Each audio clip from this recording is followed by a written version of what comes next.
Olá, amigos e clientes do Sempre Cultural. Mais uma vez, mais um autor paraibano, mais uma entrevista. E desta feita nós trazemos aqui a professora Lúcia Guerra, que é historiadora, escritora e professora aposentada da UFPB. A professora Lúcia vai falar um pouco para a gente agora da sua vida. Eu sou paraibana, vivi grande parte da minha vida em Cruz das Armas, porque meu pai tinha um sítio, então eu nasci e me criei em um sítio, numa área rural. E durante esse tempo, que eu tive essa aproximação com o meio rural, sempre eu tive também aproximação com o meio urbano. Ao estudar, fazer meu curso primário, ginásio na época, sempre eu me aproximei muito da área cultural. Foi uma vertente da minha vida que foi muito marcante desde quando eu era aluna. Então, todas as atividades no colégio, sempre eu estava presente. Então, essa parte me levou ao teatro. Em primeiro lugar, minha atividade foi trabalhar em teatro. Eu fazia parte do teatro amador. Cheguei a participar de grupos de teatro com peças infantis e já com peças, durante a década de 70, peças que foram proibidas pela ditadura militar. Então, essa minha trajetória, a parte como uma jovem, uma adolescente que fazia parte desses grupos culturais, me levou a conhecer mais da realidade brasileira. E quando eu fiz minha opção para fazer história, aí sim é que eu me aprofundei mais, conhecendo a realidade brasileira, e a partir daí é que eu comecei a ter uma produção acadêmica muito voltada para os problemas do estado da Paraíba. Tanto é que eu me preocupo primeiro com a questão das secas no Nordeste e na Paraíba, e posteriormente eu vou me preocupar com outras temáticas, vou estudar outras temáticas, mas essa temática, mais uma das mais importantes na minha produção, terminou sendo essa temática da ditadura militar, que eu vivenciei como adolescente e depois como pesquisadora. Então isso vai resultar não só numa produção historiográfica, mas também na tentativa de ter uma atuação junto à sociedade. Por isso que eu tive como professora universitária a possibilidade não só de pesquisar e escrever sobre essas questões, mas também de atuar na extensão universitária, preocupada com as questões não só culturais, mas também questões sociais, questões de população em vulnerabilidade, e tudo isso foi a partir da extensão universitária, essa aproximação com uma promoção dos direitos humanos. Então, essa atividade minha dentro da universidade, para além dos muros da universidade, isso vai estar presente na minha produção. Então, eu acho interessante destacar isso, porque a minha produção ao longo da minha vida acadêmica vai estar muito pertinente aos contextos que eu vivi, às conjunturas que eu vivi, às temáticas que me preocuparam como cidadã. Professora Lúcia, nós sabemos que o historiador traz em si uma grande responsabilidade, que é essa documentação da história para futuras gerações, É um legado muito importante para a história de qualquer país, essa produção que os historiadores convertem em livros, que as gerações futuras vão ler e reler. Para a senhora, como é ter essa habilidade? Como é que a senhora se sente?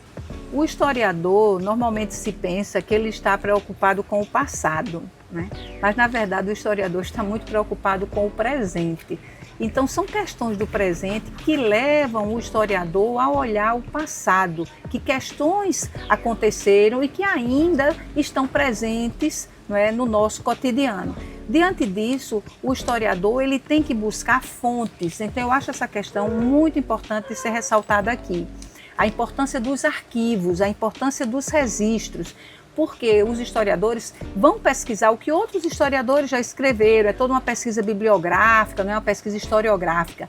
Mas, para além disso, além de recuperar essa literatura já existente, o historiador precisa ir às fontes primárias. E, nesse sentido, eu tive, na minha trajetória como historiadora, uma grande preocupação com os arquivos.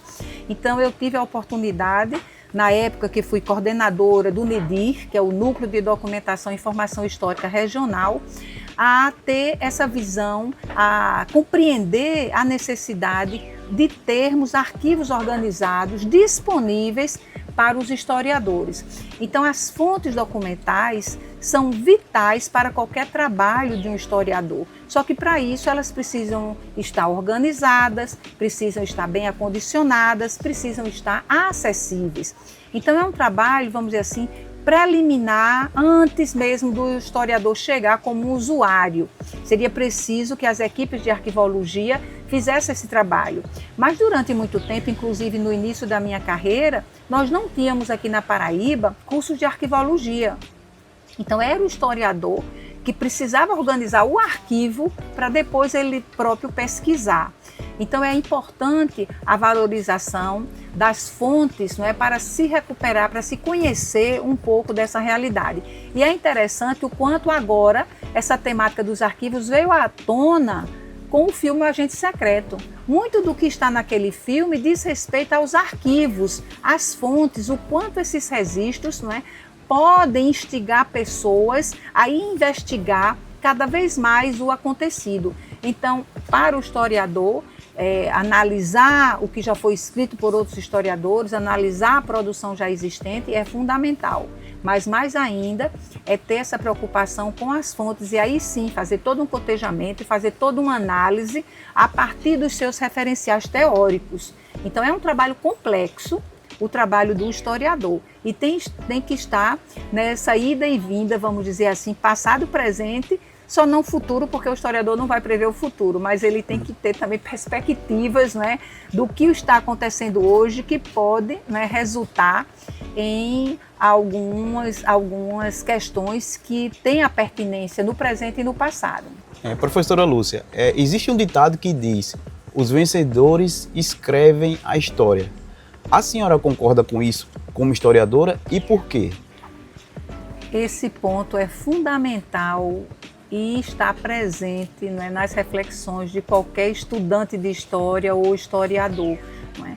Durante muito tempo na história brasileira e talvez até mundial, né, nós vamos ter a percepção dos vencidos a partir dos vencedores, né? As histórias oficiais predominaram durante vasto tempo na produção historiográfica. Só que mais recentemente nós já temos muitas produções que procuram o olhar dos de baixo, o olhar dos vencidos. Então, alguns historiadores ainda continuam, né, produzindo a visão dos vencedores, a visão da elite.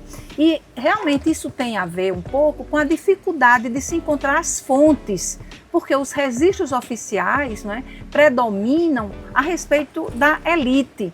Mas é possível encontrar, né, nas entrelinhas, muitos registros e informações sobre as populações que foram subjugadas, sobre as populações que sofreram repressão, que sofreram com esse domínio das elites. Então, por exemplo, o estudo da escravidão. Durante muito tempo se estudou a escravidão a partir, não é, do senhor ou até da cordialidade da escravidão diferenciada que era o Brasil, mas os relatos que estão presentes em livros, em romances, os documentos que estão registrados nos cartórios, é possível ter um pouco dessa vida e desse cotidiano das pessoas escravizadas. Então, esses registros, só que depende do olhar do historiador em tentar enxergar o que está, não é, nas entrelinhas desses documentos oficiais, que efetivamente, predominantemente, só queriam registrar, não é, a versão, a visão dos vencidos. Então isso vai predominar numa historiografia durante muito tempo, mas nós temos já muita produção que busca, não é, esse olhar dos de baixo agora. Qual é a questão também, né? Para além do historiador tentar descobrir nas entrelinhas desses documentos oficiais, isso para uma história mais remota. Uma história mais recente, é possível usar outros métodos, buscar outras fontes, a exemplo da imprensa, né, dos jornais, a exemplo dos testemunhos. Então, a história mais recente, é possível o historiador ter uma abrangência maior com essas informações e com esses dados daqueles que não estão presentes nos livros de história.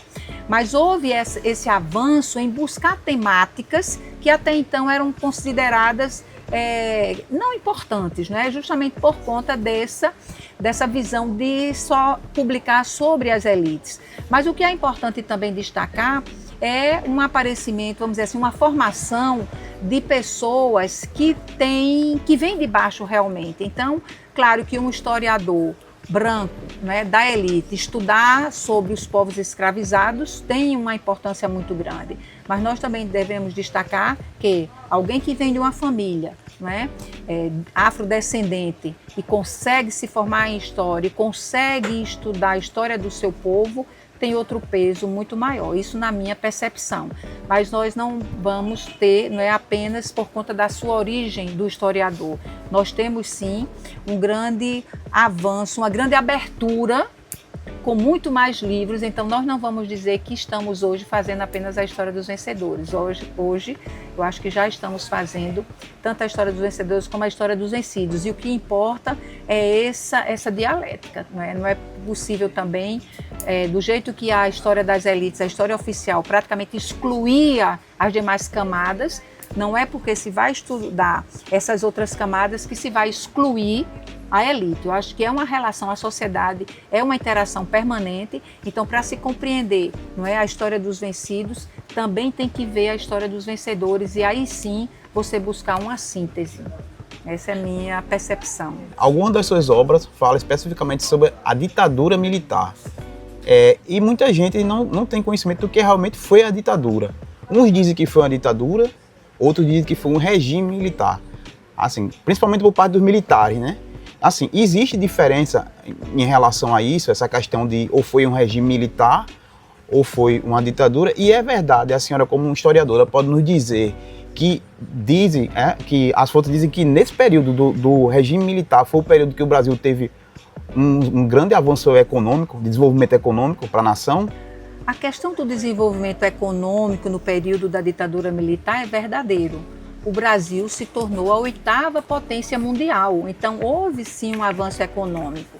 E isso foi bastante divulgado, não é, pelos governantes da época, pelos ditadores. Isso criou um imaginário geral no Brasil, que o Brasil era um país que ia para frente, era um Brasil em desenvolvimento. Só que isso era apenas um lado da moeda. Nunca se mostrou e era censurado quem fosse falar do outro lado da moeda. Qual foi o outro lado da moeda, né? O cerceamento a qualquer organização social. Então, houve uma grande carestia, houve todo um abafamento dos movimentos dos trabalhadores, qualquer reivindicação era cerceada. Então, isso foi um alto custo, né? Sem ter ganhos salariais, sem ter ganhos sociais. Então, foi um custo muito pesado para a sociedade esse avanço econômico, sem ter um avanço social correlato. Essa é uma questão.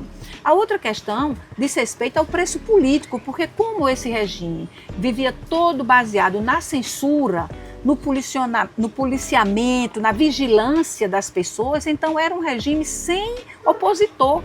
Porque o opositor, ele seria perseguido como foi, né? Então houve um silenciamento total. Então o que foi dito, o que foi divulgado, ficou no imaginário da população, porque não se tinha uma outra versão dos fatos. Então por isso que nós temos tantas pessoas, até hoje nós encontramos pessoas que viveram durante a ditadura, que têm essa imagem positiva, porque só foi isso que foi passado. Eles não tiveram acesso em momento algum ao que estava acontecendo nos porões da ditadura. Tudo isso foi abafado. E qualquer crítica, qualquer movimento opositor foi censurado, foi abafado, foi reprimido. Então, por isso que ficou essa visão geral. Então, esse é um ponto, a visão geral que ficou para toda a população. Qual é a outra questão? É que houve toda uma série de pontos que foram colocados durante a ditadura na educação que permaneceu mesmo pós-ditadura. Mesmo quando a ditadura acabou, muito do que foi planejado na educação se manteve, não foi desmontado totalmente. Então, tanto é que o sistema, por exemplo, das disciplinas de história, até hoje é difícil chegar na história atual. Isso acontece o quê? Os alunos passam pelos colégios, pelas escolas e não chegam para estudar o período da ditadura. Não tem conhecimento, a partir de uma didática, de um professor, o que foi esse regime. Então, acaba o ano antes de chegar nesse período. Então, essa juventude fica sem saber, que poderia saber pelos livros e pela escola, o que foi realmente a ditadura. Então nós vamos ter dois grupos na sociedade, um que tem boas lembranças, porque só sabia de uma vertente, e os outros que não tiveram conhecimento algum, se foi bom ou se foi ruim. Então, por isso, essa dificuldade, não é nem dificuldade, mas vamos dizer assim, essa situação que nós enfrentamos hoje de imaginar por que as pessoas estão pedindo ditadura de volta, né? Justamente por isso, porque alguém que viveu não soube exatamente o que aconteceu e as outras pessoas não soubem de forma alguma porque não teve esse conhecimento nas escolas nem por outros mecanismos. E então, esse avanço da economia e do Brasil aparecer mundialmente, o que é que acontece? A repressão foi muito violenta para que essa versão predominasse, né? Então, os jornais, né, foram censurados, a música, o cinema, a literatura. Então, ninguém podia contestar nada. E por isso que é ditadura militar, não é regime militar. Regime seria algo, não é, mais brando, por isso que dizem até dita branda, né, ao invés de ditadura. Mas não, foi uma ditadura militar, foi um regime de força. Agora, tem que se levar em conta também que os militares não estavam sozinhos. Parte da sociedade apoiava e especialmente as elites brasileiras, o empresariado, apoiou totalmente porque houve um maior desenvolvimento, não é, do sistema capitalista justamente nesse período, já que o povo trabalhador não podia reivindicar, não podia fazer greve, não podia contestar nada em termos dos seus direitos trabalhistas, né? Então, esse cerceamento que ocorreu durante a ditadura criou uma imagem falsa daquele período, porque só mostrava uma vertente diante da censura de qualquer opositor. E saber o que aconteceu no porão da ditadura, isso ficou fechado durante muito tempo. Só 10 anos depois que acabou a ditadura foi que se começou a tratar dessa questão. Então, veja, é muito tempo. Outros países, logo que a ditadura terminou, já se foi abrir os arquivos, já se foi investigar, já se foi ver quem realmente era responsável pela repressão. Mas no Brasil não foi assim, né? Quando diz a data 1985, nós tivemos todo um silenciamento. 10 anos depois, em 95, é que essa temática volta, é que essa temática aparece, e aí é que se começa a descobrir, a desvendar o que realmente acontecia, né, na repressão, né, em toda aquela ação do Estado de violência, né, de tortura, de assassinato, desaparecimento de corpo, mas isso ficou apagado, ficou, vamos dizer assim, não é, no esquecimento. Então deu um tempo muito longo para só depois retornar. Então o que é que acontece? Você ter uma responsabilização desses agentes. Isso foi o início, eu estou falando 10 anos depois foi o início, mas esse processo foi muito lento. Então, por isso que quando se vem pensar numa responsabilização, os agentes que foram os agentes torturadores da repressão já morreram, já não tem mais quem pague pelos crimes que foram cometidos. E mais especificamente, o que mais a senhora tem para nos mostrar sobre essa questão da ditadura nas suas obras? Na Universidade Federal da Paraíba, eu fiz parte durante algum tempo do Núcleo de Cidadania e Direitos Humanos. E nesse núcleo nós tínhamos linhas de pesquisa voltadas para os direitos humanos e uma das áreas era justamente a área da memória. Essa área dos direitos humanos que pega a vertente da memória da ditadura militar. Então, nesse sentido, nós tivemos uma pesquisa muito interessante ligada a alguns acervos que existem na Itália. Então, vejam bem, a Itália tem uma fundação em Roma, a Fundação Lélio Basso, que tem um grande acervo sobre as ditaduras na América Latina. Então, nós tínhamos no Núcleo de Cidadania e Direitos Humanos um italiano, que era professor da UFPB aqui durante muito tempo, Giuseppe Tosi, e pelo conhecimento dele e de outras pessoas, nós fizemos uma parceria com essa fundação italiana e via Comissão de Anistia para conhecer e trazer essa documentação para o Brasil. E, por conta disso, nós conseguimos publicar 4 livros sobre, a partir dessa documentação da Fundação Lélio Basso. Um deles foi justamente sobre as multinacionais na América Latina. Quer dizer, vendo a influência das multinacionais na ditadura. Então, esse aqui foi um desses livros, a partir desse acervo que tem lá na Fundação Lélio Basso. Mas veja, isso aqui é um acervo externo, não é, que não estava no Brasil e que nós conseguimos trazer digitalizado, que está disponível, não é? Tem muitas possibilidades de pesquisa a partir dessa relação da UFPB com essa Fundação Basso. Mas sempre nos preocupava, dentro do Núcleo de Cidadania e Direitos Humanos, a mim especialmente, a professora Nazaré Zenaide e a professora Vilma Barbosa, como levar esse conhecimento, como ajudar, como colaborar com os professores para que eles usassem essa temática em sala de aula. Então, por isso, nós resolvemos elaborar esse livro, né, que foi distribuído com os professores. Claro que para fazer essa publicação nós tivemos apoio do MEC, né, do Ministério da Educação, e tivemos apoio também à época do Ministério dos Direitos Humanos, para produzir um material didático que ajudasse os professores a compreender e a tratar dessa temática nas escolas. E fizemos algo para Paraíba. Não é? Então, aqui esse livro, Direito à Memória e à Verdade, Saberes e Práticas Docentes, ele está voltado para Paraíba. Então, aqui nós fomos buscar que elementos nós tínhamos nos municípios paraibanos que tinham a ver com a história da ditadura militar. Então, o que aconteceu em Cajazeiras durante a ditadura militar? O que aconteceu em Rio Tinto? O que aconteceu em Catolé do Rocha, em Campina Grande, João Pessoa?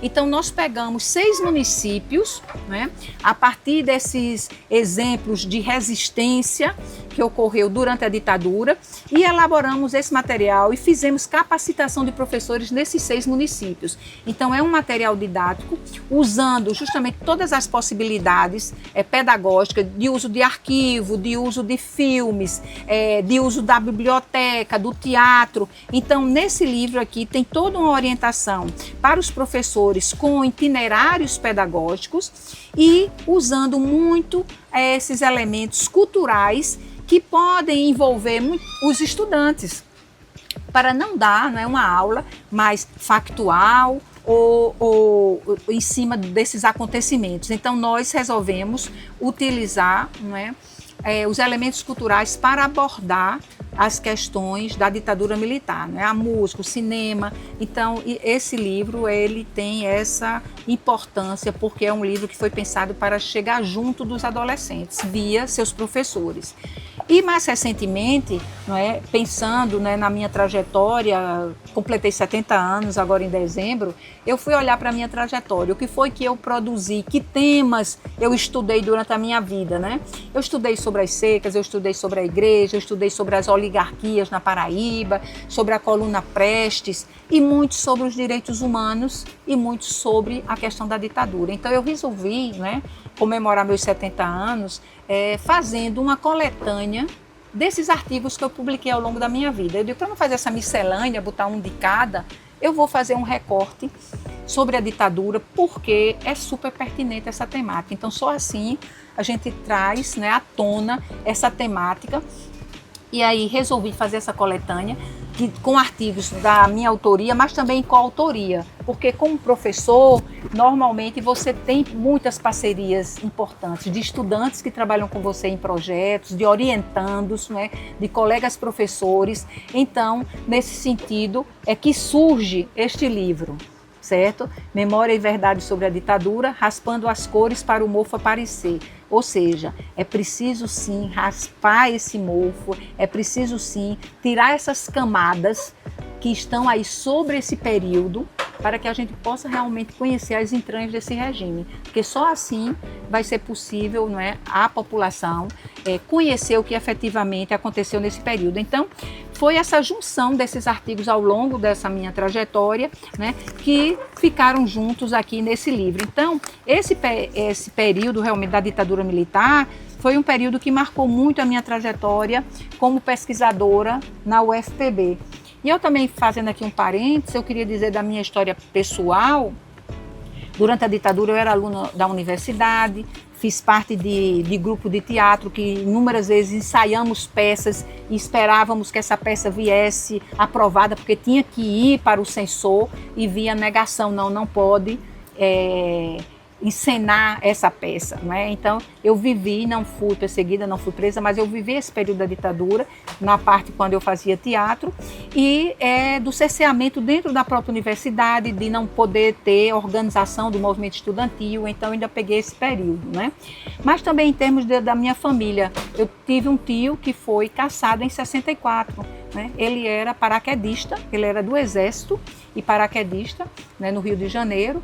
E por fazer parte de uma associação dos sargentos, na época ele era sargento, por ele fazer parte de uma associação dos sargentos, por ele, na época, morando no Rio, né, ter aproximação também com o presidente João Goulart, ele foi caçado, né? Então, toda a família, né, ficou, né, abalada, né, dele não poder continuar a sua carreira, já que ele era muito esforçado e tinha muita experiência já, né, como paraquedista.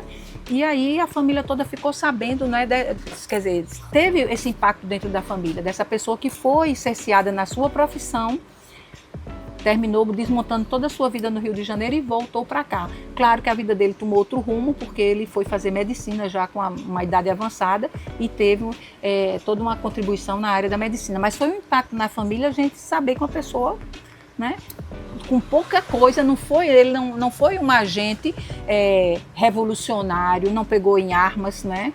E mesmo assim, só por essa aproximação, só por fazer parte de uma organização, porque o que o regime militar menos queria é a organização. Pode ser organização sindical, pode ser organização até social, o que fosse organização, eles temiam, porque isso significava uma força, né, um coletivo.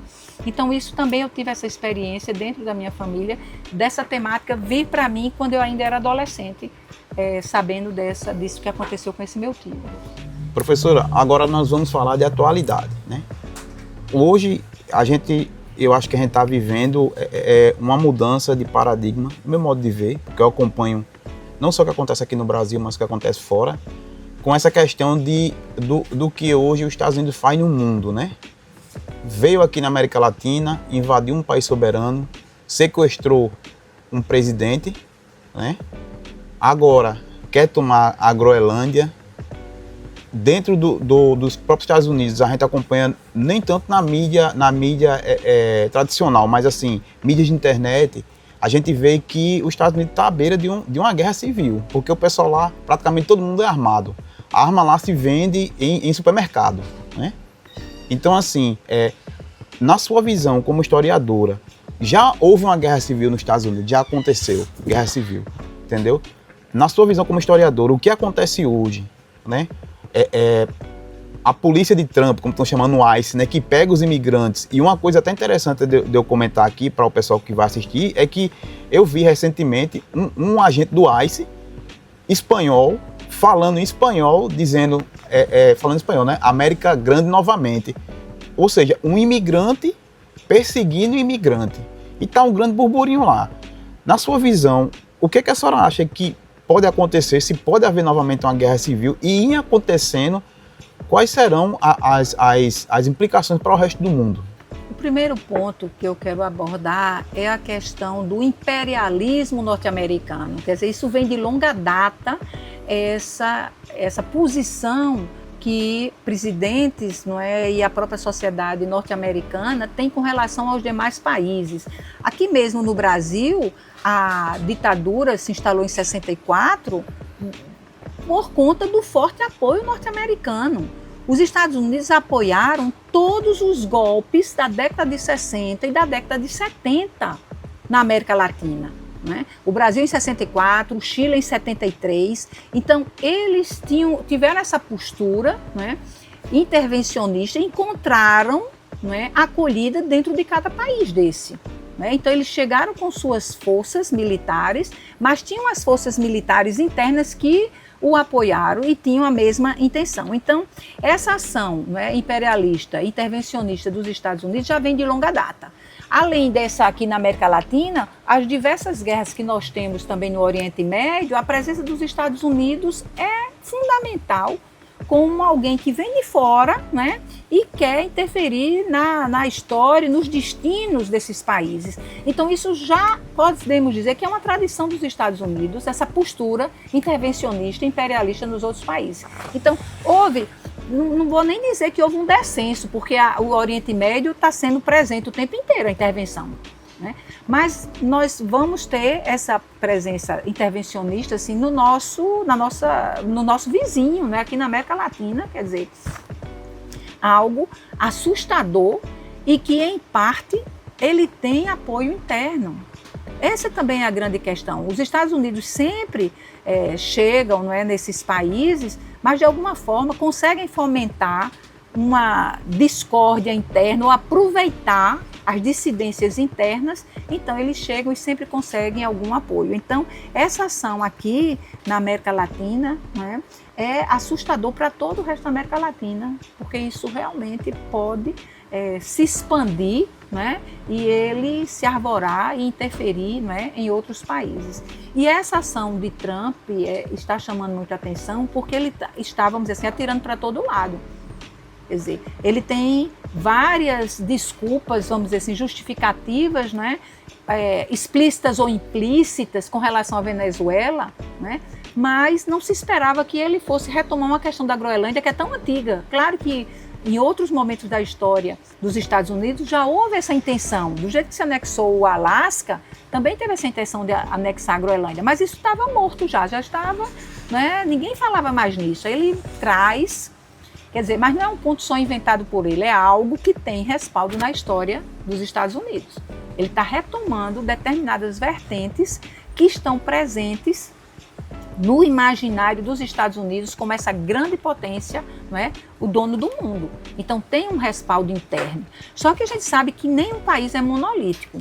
Então, apesar dele ter os seus apoiadores internos e externos, também tem uma mobilização interna contrária a esse posicionamento dele. Mas um exemplo que você deu aí, né, de um imigrante ter absorvido o discurso dele, quer dizer, é a questão que a gente diz, né, o dominado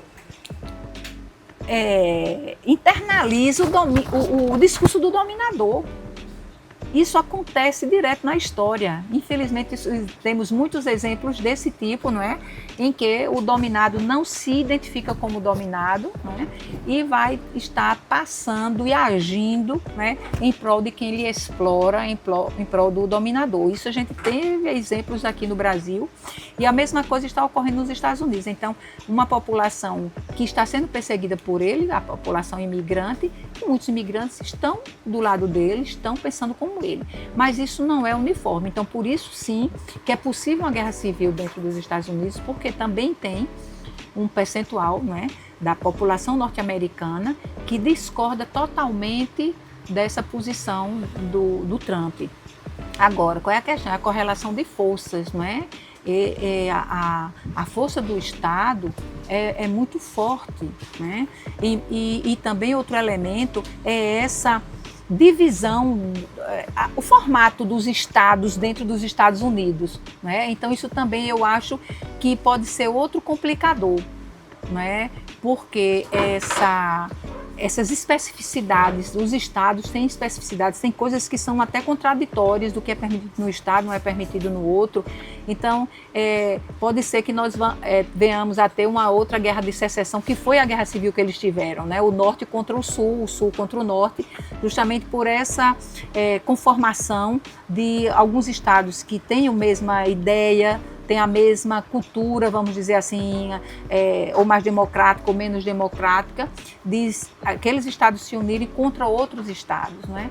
Então é uma história muito complexa, essa história dos Estados Unidos, justamente por essas características internas que ele tem. Agora, com essa posição de Trump, não é, de muito e com muita sede ao pote, quer dizer, ele quer retornar os Estados Unidos grande, não é?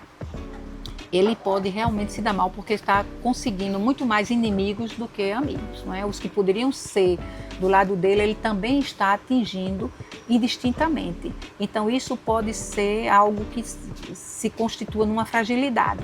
Quer dizer, agora ele está por cima, não é?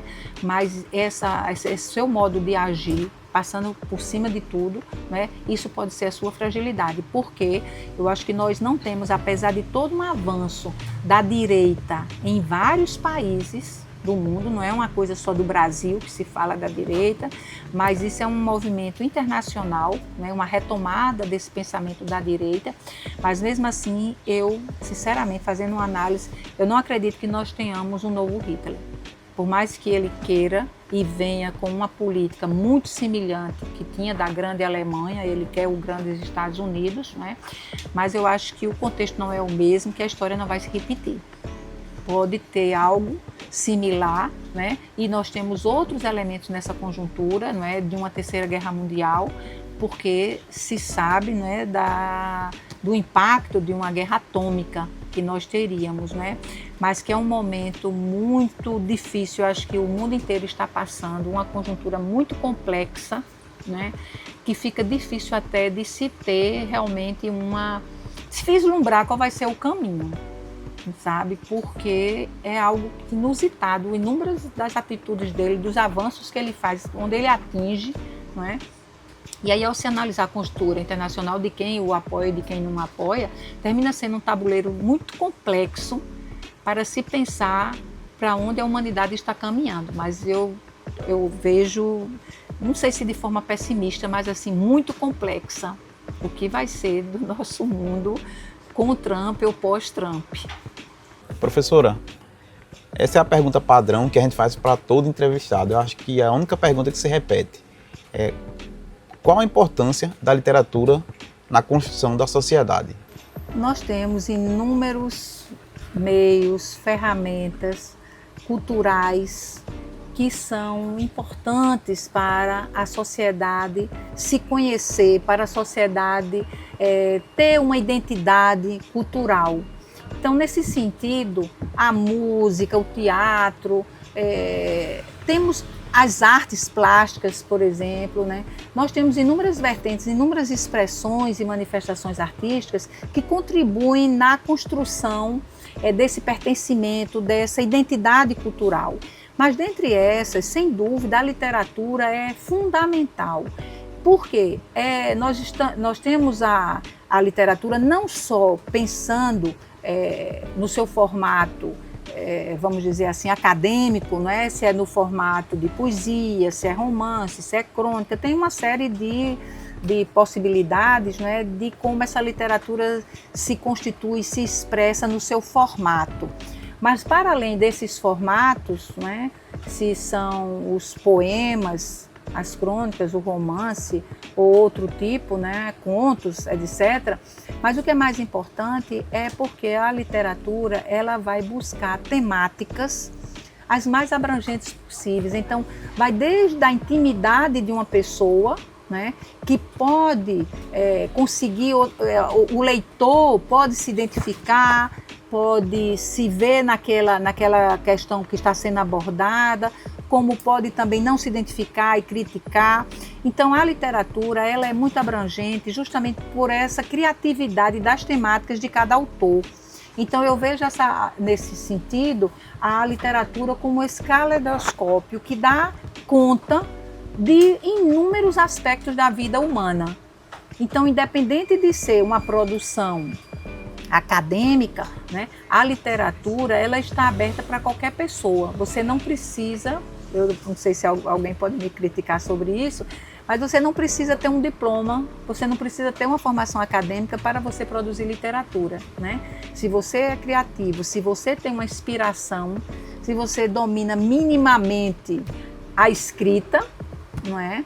Você é capaz, não é, de produzir literatura e uma boa literatura. Então eu vejo assim como algo democrático, né?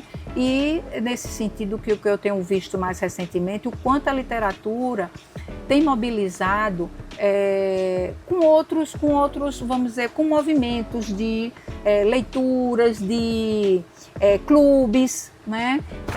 Nós tivemos exemplos antes de círculos, né? Círculos do livro, né? De incentivar que as pessoas adquirissem livros, ou que discutissem, né, rodas de conversa em torno da literatura. Então, nós vamos ter várias possibilidades de popularizar, não é, esse tipo de manifestação artística, e não só de popularizar, mas também de incentivar que as pessoas se vejam como possíveis protagonistas, como possíveis autores. Então eu acho a literatura nessa vertente, dentre as manifestações todas, muito democrática, porque tem essa possibilidade de você ter uma ideia e você explicitar essa ideia, né, nos mais diversos formatos, né, que estão aí postos. Então por isso que eu acho que ainda tem possibilidades a se explorar mais, principalmente com a juventude, né, porque eu acho que numa escola a literatura pode encantar muito a juventude. E a literatura, ela pode ser uma porta aberta para as outras disciplinas. Você pode, por meio da literatura, compreender a geografia, compreender a história, compreender inúmeros outros conteúdos de outras disciplinas, e via literatura você pode ser instigado, você pode ter um primeiro contato com determinados conteúdos que seriam de disciplinas diferenciadas, e que a literatura pode lhe levar, né, nessa aproximação com esses conteúdos, e o quanto também a literatura pode levar a viagens. Quer dizer, você, por meio da literatura, você pode ir para outro mundo, né? Você conhece outras realidades criadas por esses autores. Então eu acho que isso é uma possibilidade viável de estimular a juventude, o conhecimento da literatura, essa aproximação com a produção literária. E aqui na Paraíba, né, nós temos assim uma produção fenomenal, né? A quantidade de pessoas que escrevem, que estão nessa vertente da literatura é muito grande,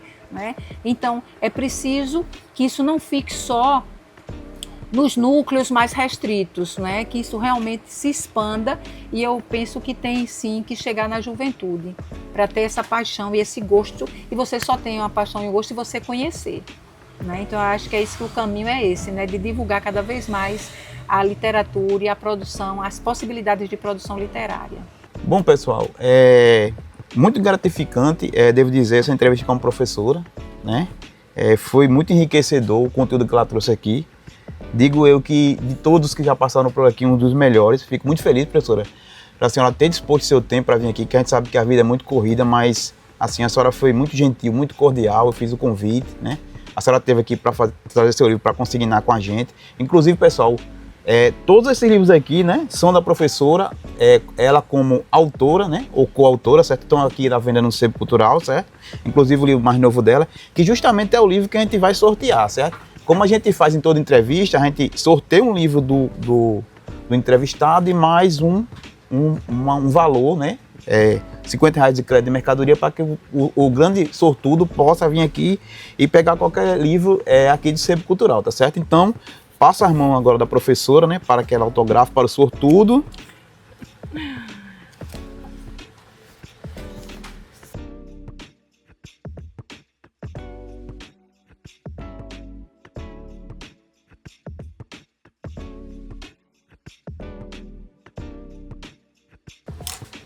Professora, muito obrigado. Quero agradecer mais uma vez a senhora ter disposto o seu tempo para estar aqui com a gente.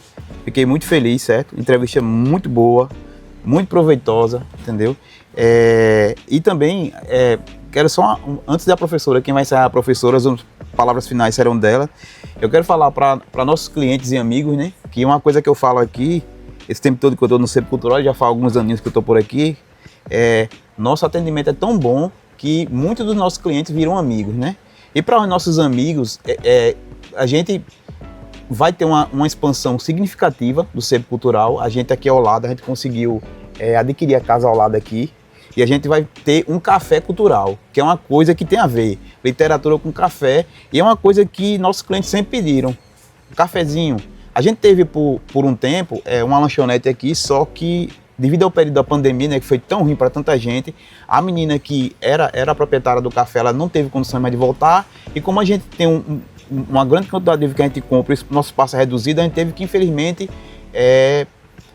terminar o café, né? Mas nossos clientes sempre pediram, Cláudio, um cafezinho, E ainda bem, né, que graças a Deus, anos a anos a gente está crescendo e a gente conseguiu adquirir a casa vizinha, né? Estamos esperando os trâmites normais para que possamos fazer as devidas reformas, mas vai servir para um café muito bom, de boa qualidade, inclusive para lançamentos de livros, certo? Para os autores paraibanos, para as entrevistas. Inclusive, professora, eu já quero deixar aqui no ar que quando o café estiver pronto, eu quero chamar a senhora novamente para que a senhora venha fazer outra entrevista com a gente, porque eu acho que, não, com certeza a senhora tem muito mais material para falar com a gente. Eu queria fazer mais perguntas, né? Mas a gente sabe que o tempo é curto, mas quero que a senhora fique sabendo que em breve, né, quando o nosso café cultural estiver aberto, nós vamos chamar novamente a professora Lúcia Guerra para estar presente com a gente. E agora me despeço de vocês e a professora vai encerrar a nossa entrevista de hoje. Eu quero, na verdade, agradecer muito ao Sebo Cultural por esta oportunidade, não só de divulgar o meu livro, mas por divulgar esta temática, né? Essa questão da ditadura militar, a luta por memória, o apagamento dessa nossa história, está sendo uma oportunidade de divulgar isso no canal do Sebo Cultural. Então eu sei que tem já um público, né? Então eu espero que realmente vocês tenham gostado dessa nossa entrevista, e o que eu quero deixar aqui é o meu agradecimento e dizer, não é, dessa iniciativa, né, tão boa de difusão cultural, né, para além da difusão de livros, do que pode ser vendido ou comprado, mas dessa discussão, dessa conversa. Então eu só tenho a parabenizar por essa iniciativa de vocês e vida longa a esse programa que vocês estão desenvolvendo aqui.